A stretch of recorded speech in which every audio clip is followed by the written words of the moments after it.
दादर सावंतवाडी विशेष मोदी एक्सप्रेसला मंत्री नितेश राणे यांनी हिरवा झेंडा दाखवला। गणेशोत्सवासाठी कोकणात जाणाऱ्या चाकरमान्यांसाठी विशेष ट्रेन सोडण्यात आली आहे आणि हे दृश्य आपण पाहतो आहोत।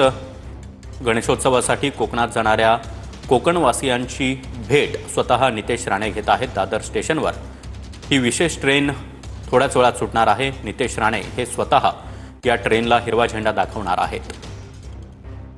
गणेशोत्सवासाठी भाजपकडून या विशेष ट्रेन सोडल्या जाणार आहेत। मोदी एक्सप्रेस असे या ट्रेनला नाव देण्यात आलेलं आहे। स्वतः नितेश राणे हे दादरमध्ये दाखल झालेले आहेत। दादर स्टेशनवर ट्रेनमध्ये बसलेल्या सर्वच कोकणवासियांशी ते संवाद साधतायत, हातमिळवणी करतायत आणि थोड्याच वेळात नितेश राणे हे या ट्रेनला हिरवा झेंडा दाखवतील।